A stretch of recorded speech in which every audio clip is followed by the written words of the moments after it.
Yes, I'll do that. Hey, everybody of Growing Not Dying. I'm really happy to post a video. It's kind of the coffee with Jeremy and James.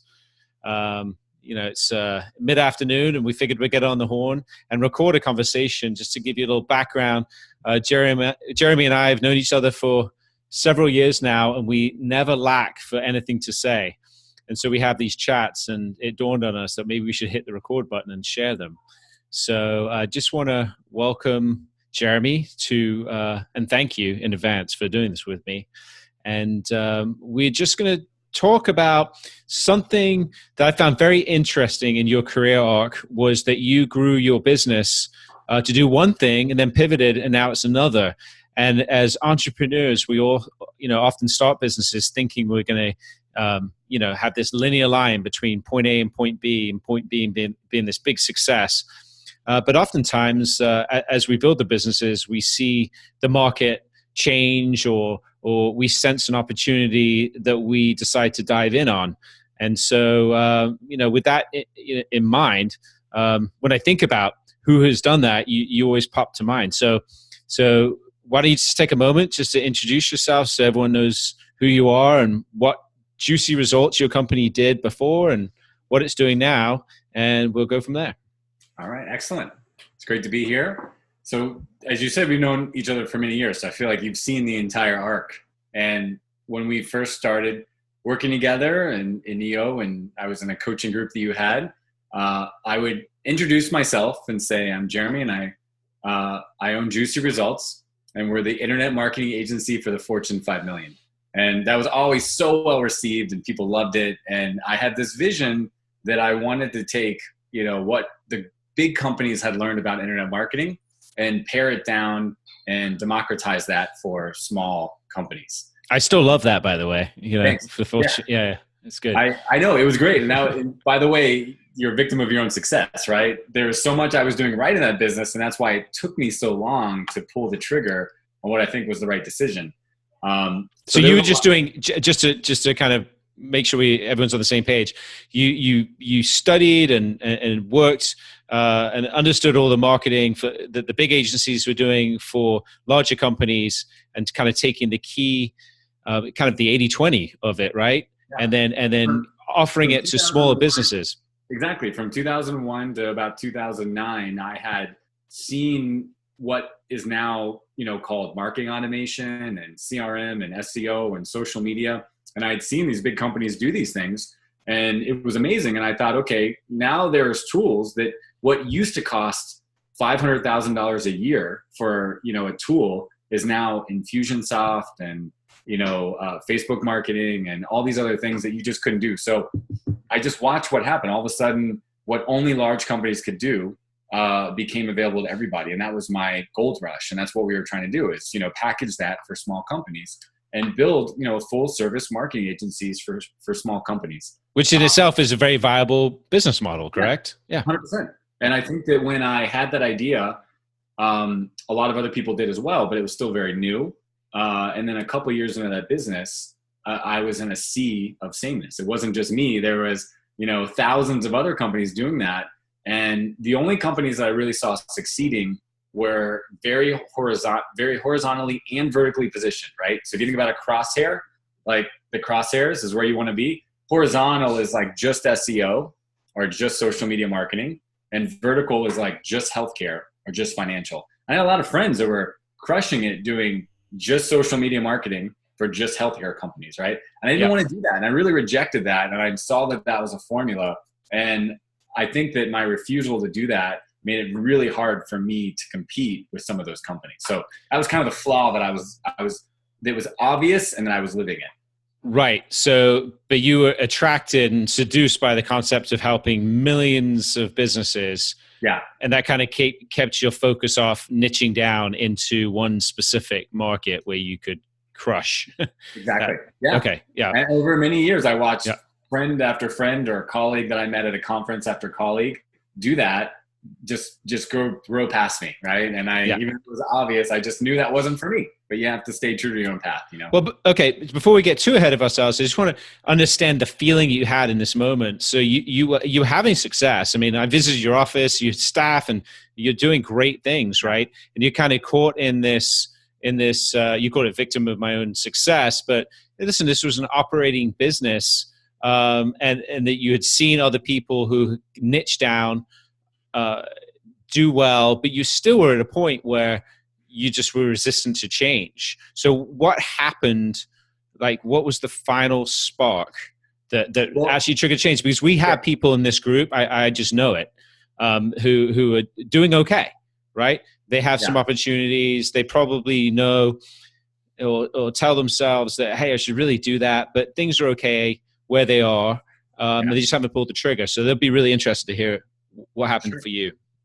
Well, things, weren't really that okay. I mean, they looked okay outside. I mean, we were growing, right? Every month we had more and more revenue. And during the course of the time I knew you, I mean, we had probably tripled in revenue, right? Which sounds fantastic, but we had probably quadrupled in headcount. Not a recipe for success. And what the problems was such a small team doing so many services. We were very stretched thin. We weren't competitive.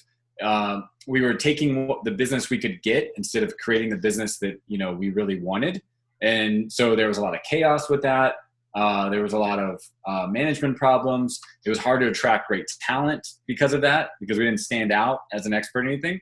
And so the faster we grew, the clearer it became that I was standing on a house of cards. So that was what I was dealing with while everybody thought things were going well, right? So that's the inside view versus the outside view. Right. And I probably could have fixed some of those problems. But the burning desire that I've always had is to be world-class at something. And I didn't want a big, good business. I want a great business, whether that's tiny or huge, right? That's really always been what I focused on. And I knew that I was not going to be world-class at being a general marketing person, right? It just wasn't going to happen. So that was the backdrop, right? So fast forward to today. Today we are a CRM consulting company. And so we don't do any marketing, right? We focus on companies with sales teams. We help them understand the latest sales technology. We have a proprietary framework that we've developed by observing several clients and friends of mine who are on the Inc. 500 and 5,000 list. And so I became very obsessed with what is it that takes a company from one salesperson to 10 to 50 to 100. What are they doing differently? Which were, by the way, some of my best clients when I had a marketing company. And we've developed a proprietary framework where we help companies do that. So essentially we help a business owner who's the only rainmaker in the company or has one or two salespeople that they're totally beholden to, that they just wake up every day and pray they don't leave because they wouldn't be able to run the business without them. And we help them systematize their sales and grow that process through their CRM, through marketing technology. And it's a much better business. And we have zero competition. Our biggest competition is apathy, when the client decides to do nothing about their problem. We get to name our own prices. We get to attract great talent because of that. We have a great positioning in the marketplace. And our only problem is awareness, right? Now we went from filling demand fulfillment to generating demand, right? We have to first educate people that they have a problem and then show them that we're the solution. And it's a much better place to be in. It's just a different problem than what I had before. Yeah, you're really focusing now on that whole concept of show them the pain and show them, what is it? Show them the hell, show them the heaven. Yeah. Crystallize the pain and crystallize the, exactly right, which we talked about heaven and hell. Yeah. Before, which is also being beholden to key employees, right? That no business owner wants to be in that position. So now you have become your own niche in a sense, right? And you can easily explain to people the outcome that you can provide if they contract with you. 100%. Over and over again, we can take any company with a sales team and we can add $1 million in revenue to their company within a year if they follow our process. Okay. So this is where you are now. But I just want to kind of just to backtrack just a little bit. So what was the light bulb moment for you where you finally said, my lease is up, or whatever. I've got all these people. I'm done. What was the light bulb moment for you? Just so people who are in the same position can kind of keep a lookout for these moments. Yeah, well, if anyone ever makes a movie, they'll have to come up with that light bulb moment. But in reality, it was just, several, straws that kept breaking until I finally had the courage. And there were false starts and, a lot of frustration that I'm finally doing what I knew I should have been doing several years ago. Which is, I'm just saying that because there's probably people in the group where you probably already have the idea. You maybe even started the idea and things got tough or you ran into a problem. And you diluted the idea, and then sometimes you finally go back to the idea and you finally break through, right? Versus this idea that there's a light bulb moment and then nothing was ever the same again, right? And you never, because it really is not that way. I mean, it wasn't for me, at least, right? So I would call it several milestones. So one is seeing Michael Gerber, who wrote the E-Myth. And if you know anything about the E-Myth, it was the first business book I ever read when I was 18. An uncle gave it to me because it was the dot-com days, and I said I wanted to write a business plan. And he gave me this book because he had built his whole business based on it. And the E-Myth basically says the mistake entrepreneurs make is we basically try to clone ourselves, right? We just basically start the business. We think everyone thinks like us, and we just start bringing people in to help us. And then they don't make the same decision we make, and we get frustrated. And the right way to do it is to document the job, build your company like the way McDonald's built their company, right? Franchise model, systems and processes, for lack of a better word. And then once you know that doing X over and over again gets results, you hire someone who's great at X and you give them the job, and then you let them make it better, right? Yes. And so I had read that book, and my whole career, I had felt like I was living in a chaotic stream, and then there was all these other businesses out there that were these like zenful, like glass houses of, perfect systems and processes. And I'm exaggerating, but I was always very envious, right? And so I was constantly looking at my business saying, why is it that I can't do that? Why can't I systematize this? And I actually got to go see Michael Gerber, right? And I'm not sure, were you there? Yeah, I was. Yeah. Yeah. So we went to the Signature Grand, and we got to see Michael Gerber, one of the kind of like the godfather of, modern small business, self-help books, talk about how companies E-Myth. And in the question and answer phase, he was talking for 2 hours, and it was fantastic. And then he said this little thing, this tiny little thing in 2 hours, where he said, when I used to help companies do this, it was never their initial company that they E-Mythed. It was always a new product. It was always something in the skunk works, and they E-Mythed some little project, and it ballooned to become bigger than the business, and they ended up shutting their business down. And he just went on to answer another question, and he said, acted like that was nothing. And I remember thinking to myself, here I am the whole time trying to bang my head up against the window, trying to systematize this business. And the guy who convinced me that was a good idea basically said to me, nobody ever does that with their main business. Once you have the momentum, once you have staff, I had 12 people and 10 contractors, you never really go back to them and convince them that what got you here has to change, and now you've got to systematize everything. At least I couldn't. Maybe I wasn't a strong enough leader. But I'm saying this in case anyone's hearing this. And he said that it's always the skunk works. And I felt like that was the first seed. And that dropped in. I was always looking for what it is that we could be doing. The second thing that happened was I went to one of these conferences. I believe it was Nerve, actually. And somebody said something along the line. It was talking about being strategic. Basically said, write down on the left side of the paper everything you love about your business, right? And then write down, everything on the right side of the paper that you actually loathe, that you just wish you could not do. And then write down everything in the middle that kind of has to happen to support the stuff on the left. And it really helped me prioritize the parts of my business that I love doing, that were profitable, that were easy, and the stuff, everything else, right? And they basically, after we did this, this is all they did. They said, well, what if you just did the stuff on the left? Yeah. So simple, right? And, here I am running an agency with like 10 services for 50 different industries. And they're like, well, just do this thing. And that thing was just the CRM consulting that, by the way, I was giving away because. Yes, that's an important point. I want to clarify. A heads up, everybody. Listen to this. This is important right here. When I studied why my best clients were better than everybody else, they all had this amazing system in place. They could measure everything. It was systematized. And so I said, well, I'm making a lot of money from my clients, but if I just help them do this thing my best clients are doing, then they'll stay with me longer. I'll make more money. So I gave it away, literally gave it away. And I started getting feedback like, hey, we'll never leave you for the marketing services because of this thing over here was so amazing.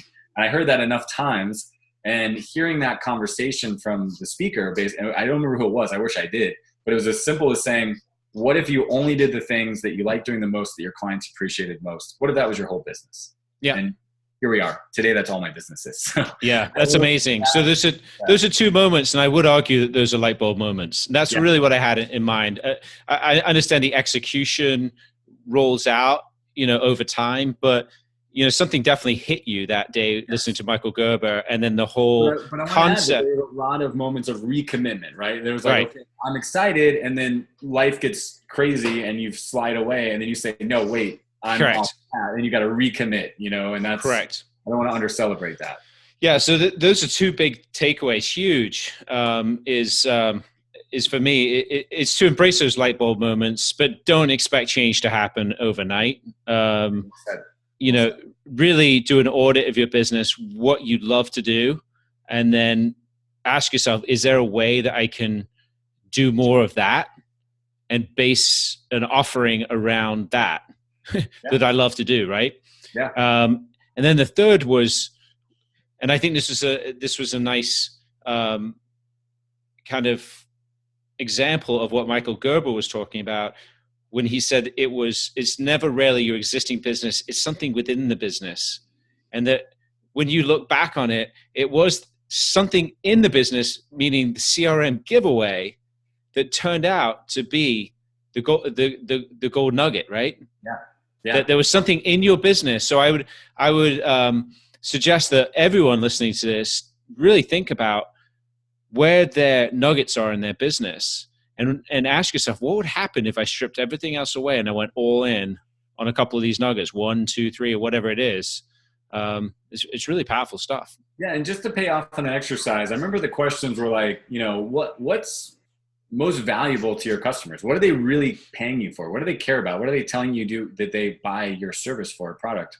And 2, what's easy to do, right? It's kind of like, that conversion of like high value and easy to do, that to me is how you define the nuggets. Because it's really hard to do, like creative services are, where you have to have a lot of different people and a lot of different skill sets. It's very subjective. I make the joke all the time that if I had to hear one more time that 3 months of work was out the window because the wife's owner wanted a different shade of blue, I was going to kill myself, right? Yeah. But like, that was the business I was in, right? There was a lot of subjectivity. So I wanted to get away from that. So I use that example because I bet everyone listening has their parallel to that. Absolutely, 100%. I'm convinced of it. There's something in your business that can be scaled, that could lead you down a very profitable and rewarding path if you take the time to audit your business. Really, look under the hood. That's great, Jeremy. Well, listen, we're going to wrap it up there, just because keep it around 15 minutes. So hopefully everyone gets through this, because I really think the gold is here at the end. So thanks very much, Jeremy. And we'll definitely be doing this more often, right? Love to. All right, buddy. Take care. Bye-bye. Thanks.